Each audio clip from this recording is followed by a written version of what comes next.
We'll start with the third place driver, Ryan Priest, Berlin, Connecticut, driving the number 3 Missy Constructions Reynolds Auto Wrecking Chevrolet. Ryan, talk about your race today. It was eventful. I mean, the start of the race didn't go the way we wanted. We dropped back to 10th real early on, but we started, we came in, adjusted the car a little bit. It was a little free, and came in adjusted, and the outside groove, every restart, we started lining up on the outside, and it just went our way, where we ended up on the outside every restart, and we came up and we were working our way through traffic, and it turned out to be a real good day. Wish there was a couple more laps to maybe duke it out with Ronnie, but, good congratulations to him. And we'll go to our race winner from Norwalk, Connecticut, driver of the number 6 T.S. Hollers Chevrolet, Ron Selk. Ronnie, talk about your win today. I can't believe I won at Loudon. It's our biggest race of the year, and we had a great car all weekend from the time we unloaded. And the first run, we ended up getting a little bit too free and falling back a little bit. And I don't know, what lap did we all pit on there? I think we went green at lap 52, so we had 48 laps. Yeah, so, after the pit stop, the car was a lot better. The guys made the right adjustment and was able to get through traffic pretty good, and just had that battle there with Reggie at the end. That was a lot of fun racing him like that. Hi, Ronnie. I'm Rich Thompson, the Boston Herald. There's so many caution flags kind of take you out of your rhythm, or how does that affect your race? Yeah, it does. The beginning of the race was kind of marred with that. It's hard to get a read on what your car is doing. A lot of times this place, when we race here, changes a lot from the beginning of the race to the end of the race, and once you get a run going, your car starts to change. So in the beginning, the guys kept asking me how the car was, and I said, I'm not really sure yet. We haven't gone 3 laps in a row. So luckily it was good at the end, though. Ryan Danko, Ariado. Running with Reggie on the last lap, did you have a specific idea of where you wanted to go to get by him, or have somebody go with you? Nah, my car sucked up in the draft really good. I thought it weighed off. I think if I would have passed him down the front stretch, he would have passed me back down the back stretch. So just trying to wait till the, where I could make the move last. And luckily, he pulled down to protect the bottom a little bit, but I got in there and he gave me the room. So, it was good racing there on the last lap. Ronnie, you just talked about waiting until the last corner to make the move. How nerve-wracking is it to know that you have a car that can probably pass him, but you're going to wait and do it with your last shot, last bullet in your holster? It's pretty nerve-wracking. I really thought I was a sitting duck there. I took the lead with about 10 to go, and Reggie pushed me down every straightaway for the next 8 laps, and I figured, man, he's going to wait till the backstretch on the last lap, and I'm not going to have a chance to go back by him. But he did it a little bit earlier, and I was able to he got real tight down in. Once I saw him get how tight he got down in 1 and 2 on the last lap, I knew I was going to have a good run. It was just going to be if I'd be able to get up alongside him before he got down to protect. So it was nerve-wracking. If you mess up that end of the track on the last lap, you're not going to get another shot. But luckily, it worked out.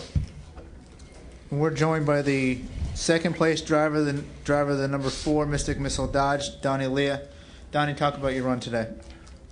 Well, just one of them deals where you just don't give up, keep digging, and keep fighting, and come back and get a good finish. We have questions for any of the top 3 downstairs. Question back. Michael Daly, catchfence.com, to Donnie Leah. Was there ever a point of this race where you thought it just wasn't going to be? Oh, yeah. I think after even right after the first wreck that we were in, you just don't know. You don't know how bad the car is. You don't know any of that stuff. And then we were able to continue on, and then we had that problem down in 1 and 2, and we were pretty bad after that. We broke the upper control arm and bent both spindles and a couple wheels, and ripped some bars off of it. And the biggest problem was getting the right rear nerf bar back on it. And if we didn't get that back on it, we were dead in the water. So, but a lot of luck involved, and a lot of heart from my guys. I got to hand it to my guys. They don't give up. They never give up. And I really got to thank Ron Hutter. Donnie, for those who don't know, can you take us through what happened Thursday and then getting the car back on Friday? In practice, we something caught fire, electrical fire, and basically almost lost the whole car. They couldn't get it out, and all of us, all the guys, like I said, they just don't give up. We worked till 5 in the morning Thursday night, rebuilding the car. I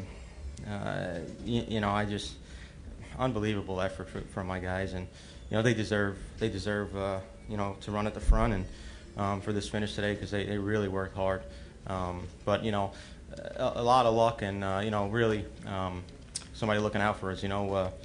Just because so many different situations could have cost us a good finish, and we come out of here with a good finish. So again, just a pretty unreal day for us, and that's about it. Just got to thank my guys once again.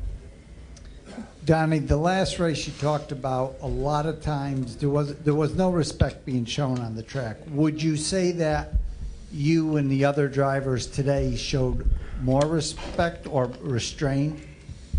Well, I can't say that for myself. I was going really hard in the beginning and trying to get back through the field, and probably too hard. I went 3 wide there, and I didn't wreck anybody going 3 wide, but I got out of shape, and when I was trying to save it, I got hit from behind, and I can't blame the guys behind me for getting it into the back of me. You're checking up. You're just trying not to spin out, and I had it saved, and right about when I had it saved, I got ran over. So started that big wreck, and really that's just because I went down in there 3 wide. But you start at the rear and you're trying to go to the front, and that's it.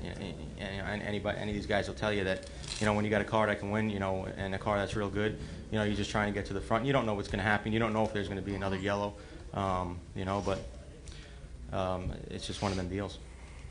We have any questions for the top 3 upstairs?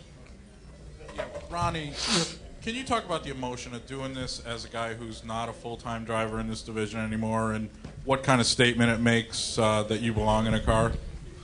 Yeah, I mean, I don't know. I hope someone thinks I should be able to drive one of these cars for them. But it's just loud, and it's big emotion whether you're a full-time guy or not. And it really hasn't hit me that we won yet. Been in close a couple times, but it's definitely extra special to come here and no full-time ride. And I was certainly driving a very good car. Eddie Partridge has great stuff, and just very thankful for the opportunity. And I think it's it's a step in the right direction, I guess. Hopefully I can get something going. We'll stay upstairs. Any more questions? We're all set up here. Any other questions downstairs? Claire? Claire B. Lang, Sirius NASCAR Radio. Donnie, we saw in the Truck Series last week, Matt Crafton not saying that he did anything wrong, but great for racing, because this is kind of what we talked about last year, or last time we were here, that you're racing really, really hard for something. That's what you're supposed to do as a racer. Your lives, your careers depend on it. So you're pushing it today. That's what people want to see. Where do you draw the line? And you go over the line today. There are repercussions, but if you don't, I guess I want to ask you about that. I mean, there's people that are going to say I went over the line. Going 3 wide down into the corner is never. When you make it 3 wide like that, and it's really not that late in the race, it's never a smart thing. But yeah, the bottom line is we're racing hard, and that's what we're out there to do. We didn't come here to ride around, and put a good show on for the fans. And we had TV today, and I really hope that it was a good show to watch on TV. Before I keep going, I just want to say congratulations to Ronnie. It's really cool to see him win.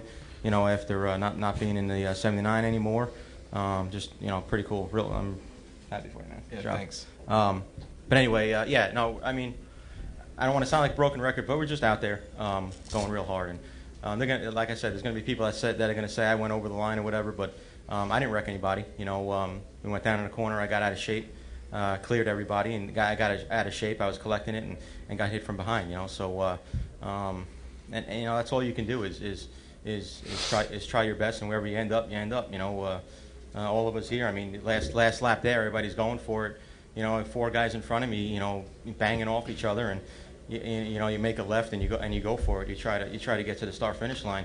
Actually the first race here, Ronnie might have got into me a little bit coming off of 4, and I'm not saying that triggered the whole deal, but when you're trying so hard like that, you're gonna have that. And I made the same move he did today for second, except we were able to make it happen. And there's a lot of luck involved in that, and just a lot of everything's just got to end up in the right spot, and it did, for us to finish second. And for us, second is a win. After the fire and after 2 or 3 wrecks out there, and barely, staying not even on the lead lap, down 2 laps, for us, it's a win. So it's a pretty cool day for us.